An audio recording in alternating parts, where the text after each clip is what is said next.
lepas daripada pandemik ni macam mana exactly, tapi kalau kita tengok sekarang ni with the platform shift kan, maksudnya daripada sebelum ni orang semua consume content pada media yang tradisional di kaca TV, di orang kata apa, satellite TV, pay TV kan, tapi sekarang ni dah lebih kepada digital, semua kita dah pergi migrate ke streaming. So platform ni pun dah makin banyak coming dan getting in place. So saya, to be honest, untuk animation kan, saya percaya orang akan always perlukan more content. Jadi dia sama bergantunglah pada kita untuk cari kat mana peluang rezeki tu kan. Dan saya percaya dengan player-player yang ada sekarang yang hebat-hebat belaka ni, kita akan make sure sebenarnya yang animation industry ni akan continue tu berkembang walaupun susah macam tu. Ya, saya rasa tak ada pun untuk kita berjaya ataupun kita dalam satu benda tu pun memang susah pun. Kebanyakannya memang akan ada dia punya difficulties level yang tersendiri, saya rasa. So mungkin okey, sebelum kita nak pergi kepada soalan satu lagi Bro Sama. TVET dalam pendidikan adakah TVET dalam pendidikan membantu pihak industri dalam menyediakan tenaga kerja yang mampu menepati dengan trend semasa? Jika ya, sejauh mana keberkesanan dia, Bro Sama? Saya punya pandangan lah dalam TVET ni, sebab animation industry kita satu bidang yang sangat hands on. Sangat perlukan kemahiran, bergantung pada kemahiran. Maksudnya kalau you nak masuk bidang animation, you kena boleh animate. You tak boleh ada degree dalam animation tapi tak pandai animate. Kalau you nak buat model atau you nak buat illustration as character designer ke storyboard artist ke, semua ni dia bidang yang sangat hands on. So saya sendiri rasa TVET punya approach is very good, especially untuk working level lah. Maksudnya kita fokus lebih kepada kemahiran macam mana nak menghasilkan, sebab it's very practical. Dan saya percaya kat studio saya sendiri dah ada sekitar 3-4 orang yang saya hire. Sebab agak baru yang saya kenalkan daripada institut-institut yang apply this approach, dan saya tengok hasil dia bagus lah, sebab dia lebih fokus kepada kemahiran tu sendiri. Cuma itulah, saya percaya ambil masa juga untuk institut-institut ni sampai level yang established. Maksudnya pemain industri pun dah kenal dari mana diorang datang, dah boleh orang kata iron out diorang punya program, dia punya syllabus. So sampai masa, saya percaya TVET ni akan betul-betul orang kata membawa perubahan yang besar lah pada industri. Amin. Secara ringkasnya pada saya lah, kemahiran dalam animation industry ni, kemahiran lebih penting daripada sijil apa yang you ada. You boleh datang bawa you punya diploma ke, degree ke, masters even, tapi kalau you tak boleh nak hasilkan benda tu, maksudnya you tak boleh masuk duduk depan komputer dan hasilkan output tu, tak bermakna. Saya setuju Bro Sama. So TVET sangat membantu. So alhamdulillah. So bro, kita nak pergi kepada soalan-soalan penonton yang sedang menonton kita ni. So alhamdulillah lebih daripada 60 mata yang sedang menonton kita sekarang ni. So ada soalan daripada Isyad Akmal. Software apa yang digunakan di Wow Animation? Mungkin bro boleh jawab simple, ringkas. Boleh. Untuk 3D kita pakai Maya. Tapi kita juga tengah explore Blender. I think if you learning 3D, you can Blender sekarang ni dah makin, orang kata makin lengkap dan boleh bersaing lah saya rasa dengan software-software yang main dalam industri. So kalau you nak belajar, saya sarankan belajar Blender. Kalau selain daripada 3D, kita ada pakai Adobe punya suite lah, ada Photoshop, ada After Effects, ada Premiere. Untuk storyboard kita pakai Toon Boom Storyboard Pro. I see. So ini di antara software-software yang digunakan dalam Wow Animation. Okay. So soalan yang kedua, semasa di awal perancangan untuk membuat siri ini, apa yang paling banyak Encik Osama terfikir dari sudut penerimaan, macam mana nak bagi siri ini maintain? Alhamdulillah. So sorry. Betul. Apa yang paling banyak saya terfikir? Actually saya of course banyaklah benda yang saya fikirkan, tapi kalau saya nak kongsikan, dalam menghasilkan satu projek, dalam developing your project, developing your product is very crucial to selalu dapatkan feedback. So masa saya mula-mula tu, sebelum Ejen Ali nak keluar, first 2 years I remember it was non-stop kita update kita punya material, and then saya pergi pitching. Maksudnya saya akan pergi jumpa company-company broadcaster, potential buyer, saya cuba pitch untuk dapatkan funding. Siapa saja yang saya jumpa, saya akan bercerita lah pasal Ejen Ali. Dan daripada situ selalunya diorang akan share diorang punya maklum balas lah. Of course, kita bila kita dapat feedback ni, kita kena pandai mendengar dan menilai feedback yang kita dapat tu, yang mana yang boleh membantu, mana yang akan rasanya tak membantu. Itu semua terletak pada kita kena ke tak dengan jiwa dan suara yang kita nak sampaikan melalui kita punya produk tu. Tapi itulah, jangan elakkan kita fikir sendiri atau just fikir dalam tim kita, lepas tu tak tunjuk siapa-siapa. Ada studio yang buat macam ni sebab dia orang takut nanti kalau tunjuk nanti ada orang curi dia punya idea ke apa ke. Tapi more often than not, keeping it will sabotage yourself in the long run. It's better to have it out there dan dapatkan feedback, dan secara tak langsung itu juga pemasaran. The more people know about your product, the more doors will open. Kena be bold, kena sentiasa ke depan dan sebagainya. Betul bro Sama? Kena tebalkan muka. Kena tebalkan muka.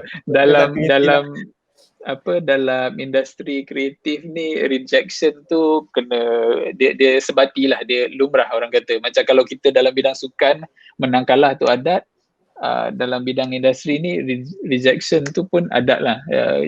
Before you get to 1 yes, you will go through 10, 50, 20, 100 no before you dapat peluang. Ni secara tak langsung menjawab persoalan soalan yang 3 ni. How to overcome when work application been rejected many times and many companies. Saya sarankan kita tengok kita punya portfolio tu dekat level mana. Kalau boleh cari mentor, if in case you for example kalau you nak kerja dengan satu studio, try to get in touch ataupun try to build a mentorship punya relationship dengan someone yang kerja in that place. Maybe katalah you hantar dekat studio tu, studio kata tak dapat kan. Maybe you boleh, sebab sekarang ni dunia social media tak ada batas. You boleh get in touch, maksudnya you kena kata you nak jadi animator, you message seorang animator, you tanya, actually I try apply to the studio tapi tak dapat, can you have a look at my animation, can you tell me what's wrong, ada benda yang boleh improve ke, tak boleh ke. Of course tak semua studio yang sentiasa hiring, tapi it's always good to build your portfolio to become stronger, and this kind of connection dia juga open up, dia macam ni lah, kita dalam bekerja, bila kita panggil orang interview, kalau kita cuma kenal orang melalui sesi interview setengah jam atau 15 minit, dia sangat limited tau window untuk kita buat that decision. It's only this little information. Tapi bila you start build relationship, selalunya dia that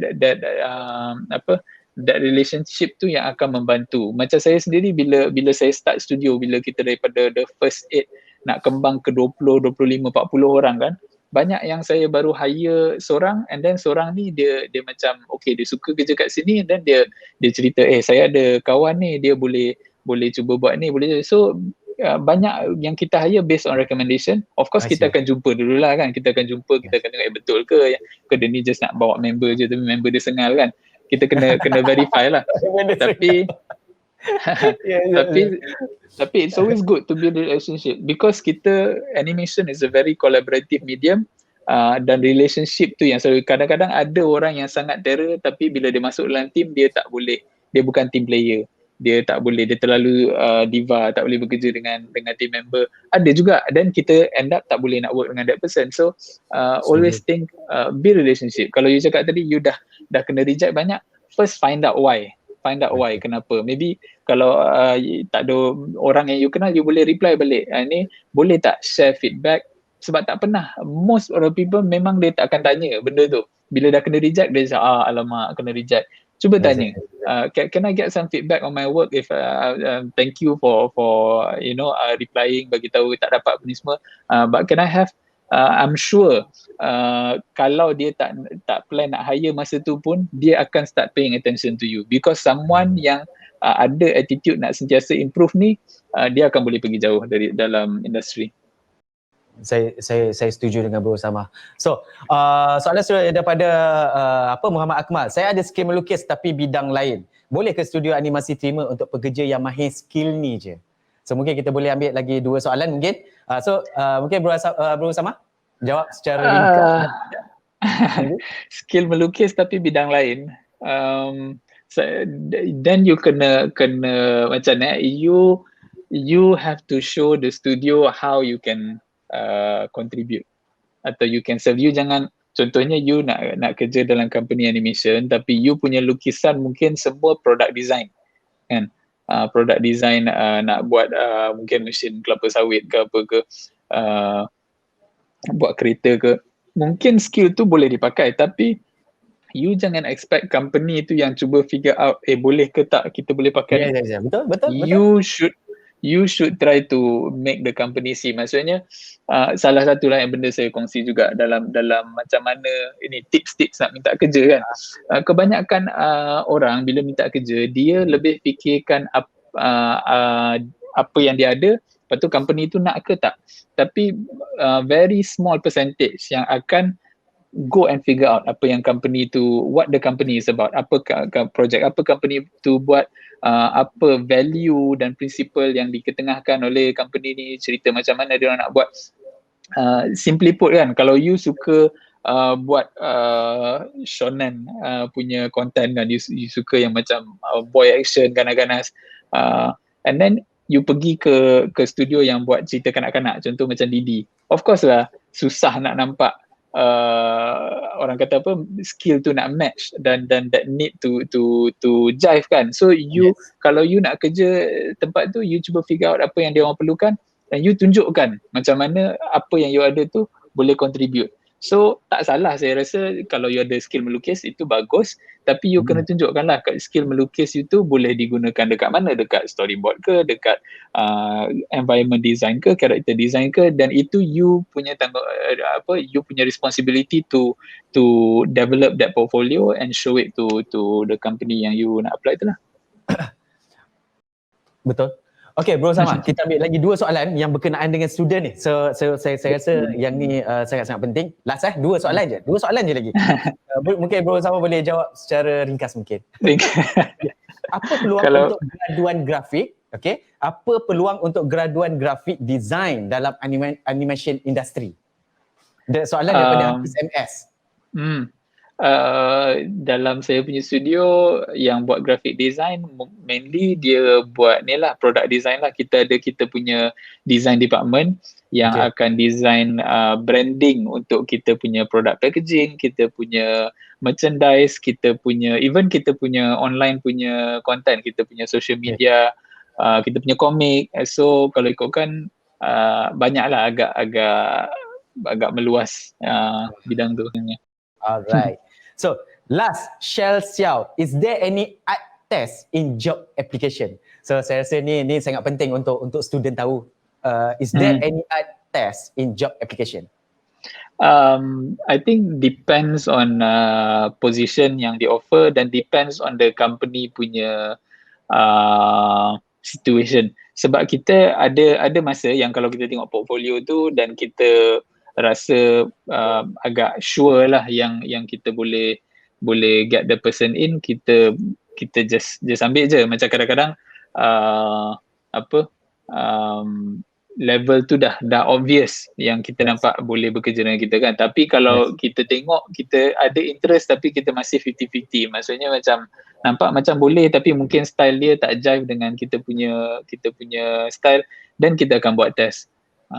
So tapi test ni agak common lah, saya percaya it's quite a common practice dalam industri for a company to minta applicant tu buat have to do some test before they get accepted. So that company pun boleh tengok skill dia sejauh mana dan sebagainya. Saya rasa itu make sense. Betul Bro Sama. So alhamdulillah. So terima kasih kepada yang bertanya soalan. So kita stop soalan setakat itu. So Bro Sama, sedar tak sedar kita dah sejam lebih dah. dah lebih 5 minit. Allahu Akbar, dah ambil masa Bro Sama. So Bro, last mungkin Bro Sama ada pesanan atau apa, ada nasihat ataupun perkongsian daripada Bro sendiri untuk mereka-mereka yang ada di dalam pendidikan, mungkin dalam player sendiri dalam industri, atau mungkin yang special yang paling penting sekali untuk mereka yang student-student ni. Silakan. Of course, I think first of all pursue your passion. Yang penting lah saya nampak kalau dalam bidang kreatif ni, kalau tak ada passion memang susah kita nak pergi. So go with where your heart take you lah. Maksudnya kata kat mana hati tu rasa best, kat situ kita pergi. And then of course practice a lot. Kita dalam macam saya ada mention earlier, kita dekat Malaysia ni kita punya art, punya education exposure agak kurang berbanding dengan kalau kita tengok barat ataupun Jepun. So practice a lot, because practice tu yang akan membezakan kita punya skill to polish. Sebab ini bidang yang sangat hands on, kita perlu polish kemahiran kita, dan itulah saya rasa. Other than that is build relationship, be very humble dalam buat kerja. So insyaAllah inilah you boleh ada masa depan dalam animation industry. Thank you. Subhanallah, bagi tepukan yang sangat-sangat hebat kepada Bro Sama yang dah bersama dengan kita. Alhamdulillah, terima kasih kerana sudi sharing di dalam Sembang Industri Bro Sama. Kami doakan supaya projek Bro Sama berkenaan dengan Agile Ali especially akan pergi lebih jauh. Ada lagi edisi yang ke-6, ke-7, ke-8 nanti kita nak tengok lagi. So alhamdulillah, saya di antara peminat Agile Ali. So terima kasih Bro Sama dah bersama dengan kita. Terima kasih dah bersama dengan Sembang Industri. So sehingga kita jumpa lagi Bro Sama, insyaAllah. Okay, yeah. Terima kasih semua. Thank you for listening. Alright. Take care.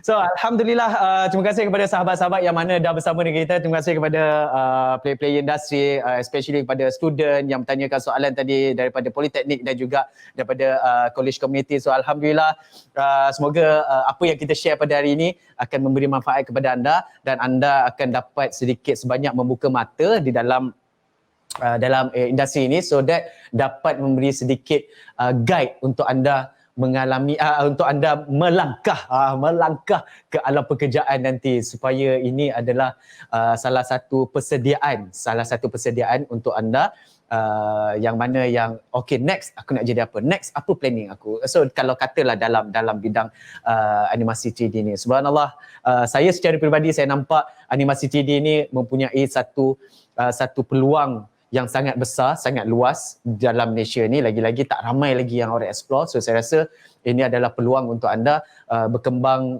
maju dalam bidang ni. So semoga memberi manfaat kepada anda. So masa ni lah sahabat-sahabat yang mana student-student tu, masa ni lah kita nak kumpul ilmu, kita nak dapatkan info-info berkaitan dengan industri yang kita tengah sekarang ni. So subhanallah, dan seperti mana yang saya maklumkan pada awal tadi, ini adalah satu usaha daripada CELT, iaitu Center for E-Learning and Teaching, di bawah jabatan Politeknik College Community Kementerian Pengajian Tinggi. So subhanallah, so alhamdulillah, terima kasih di atas opportunity kepada saya interview Bro Sama tadi. So terima kasih kepada anda yang setia bersama dengan kita. So kepada anda yang mana yang nak tahu kursus-kursus yang ditawarkan, boleh terus pergi ke polycc polycc.edu.my, dan kalau nak tahu lagi, nak tengok lagi aktiviti-aktiviti macam kita sekarang ni yang kita tengah buat, aktiviti e-learning, anda boleh terus pergi ke celt.edu.my, celt.edu.my. Sehingga kita jumpa lagi pada hari esok, insyaAllah pada hari esok kita akan berjumpa lagi. Assalamualaikum warahmatullahi wabarakatuh.